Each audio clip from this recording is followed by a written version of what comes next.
تو صدیق اکبر نے حضرت عثمان کو بلایا اور کہا کہ ایک خط تیار کرو۔ تو حضرت عثمان رضی اللہ عنہ کہتے ہیں کہ مجھے صدیق اکبر بتاتے گئے، میں لکھتا گیا۔ اب جب میں لکھ رہا تھا تو اچانک ان کا سر درد بڑھا اور وہ بیہوش ہو گئے۔ تو جب میں نے صدیق اکبر کی حالت دیکھی تو میں نے اپنی طرف سے جلدی آگے لکھ دیا کہ میں اگلا امیر المؤمنین فاروق اعظم رضی اللہ عنہ کو بناتا۔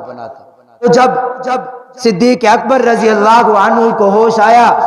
تو آپ نے کہا کہ عثمان، جو کچھ تم نے لکھا ہے مجھے پڑھ کر سناؤ۔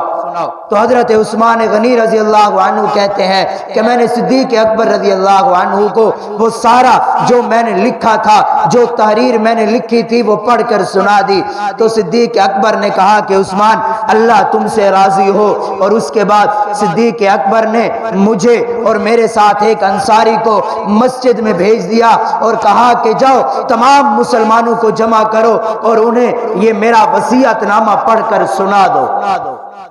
تو حضرت عثمان رضی اللہ عنہ مسجد میں تشریف لائے ایک انصاری کے ساتھ اور لوگوں کو جمع کیا اور کہا کہ لوگوں، حضرت صدیق اکبر رضی اللہ عنہ بہت زیادہ بیمار ہیں، وہ خود چل کر نہیں آ سکے، یہ انہوں نے ایک وصیت نامہ تیار کیا ہے۔ سنو، انہوں نے اس وصیت نامے میں لکھا ہے کہ میرے بعد جو خلافت کی ذمہ داریاں میرے پر تھی، جو میں امیر المؤمنین کی ذمہ داریاں میرے اوپر تھی، وہ میں فاروق اعظم رضی اللہ عنہ کے حوالے کرتا۔ صدیق اکبر کو خلیفہ امیر المؤمنین بنایا، فاروق اعظم کو امیر المؤمنین بنایا صدیق اکبر نے، اور لوگوں نے فاروق اعظم رضی اللہ عنہ کی تائید کی۔ کہا ہم اس بات کو مانتے ہیں کہ عمر سے بہتر اور کوئی نہیں ہو سکتا، عمر سے زیادہ انصاف کرنے والا اور کوئی نہیں ہو سکتا۔ اور پھر جب حضور صلی اللہ علیہ وسلم کا آخری وقت قریب آیا تو حضور صلی اللہ علیہ وسلم نے اپنی سب سے پیاری بیٹی فاطمہ الزہرا کو بلایا اور ان سے محبت کی، کیونکہ یہ حضور صلی اللہ علیہ وسلم کو سب سے زیادہ محبوب تھی۔ اور جب صدیق اکبر کا آخری وقت آیا تو انہوں نے بھی اپنی پیاری بیٹی حضرت اما عائشہ رضی اللہ عنہا کو بلایا اور ان کو پیار کیا، ان کو اچھی نصیحتیں کی اور کہا بیٹی، جو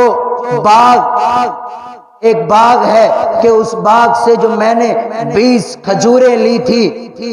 اگر تم نے اس 20 کھجوروں پر قبضہ کر لیا ہے تو ٹھیک ہے، ورنہ میرے جانے کے بعد وہ خیال کرنا تمہاری اور 2 بہنیں ہیں اور 2 بھائی ہیں، یہ ان میں ان کا بھی حق ہے، ان کا بھی خیال کرنا۔ تو حضرت اما عائشہ رضی اللہ عنہا نے کہا کہ اے ابا جان، آپ پریشان نہ ہو، ہم آپ کے حکم کی تعمیل کریں گے۔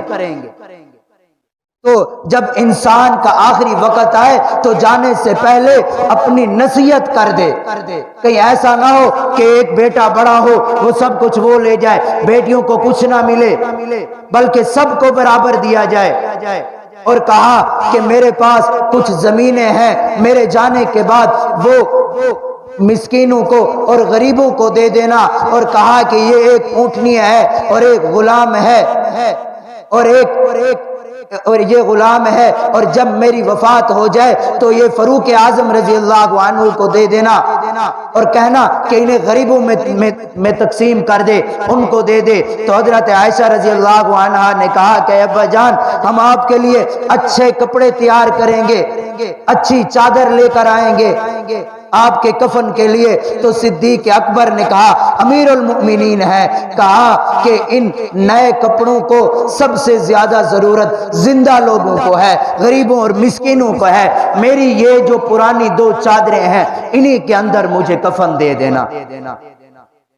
یہ نئے کپڑے کسی غریب کو جا کر دے دینا۔ ہے کوئی ایسا آج کل امیر المؤمنین؟ قربان جو صدیق اکبر پر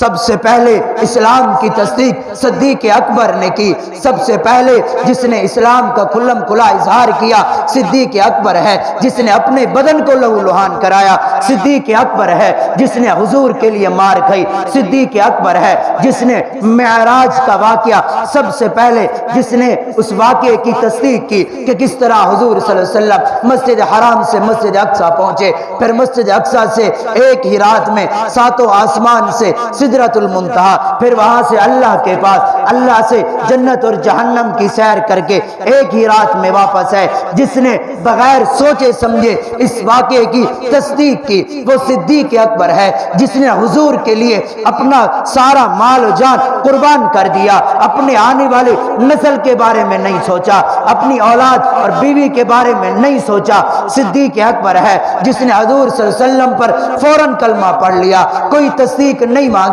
کہ آپ سچے ہیں یا جھوٹے ہیں، بس جیسے ہی پتہ چلا فوراً کلمہ پڑھ لیا۔ یہ صدیق اکبر ہے جس نے اسلام کا جھنڈا مضبوطی سے پکڑا رکھا، صدیق اکبر ہے جس نے سب کچھ قربان کر کے حضور صلی اللہ علیہ وسلم کو پا لیا، صدیق اکبر ہے۔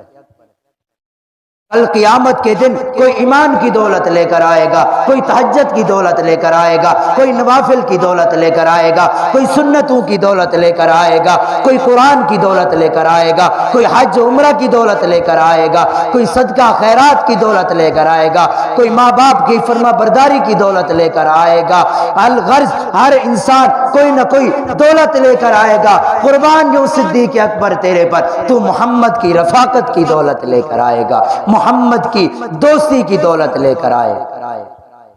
ایسے تھے صدیق اکبر رضی اللہ عنہ۔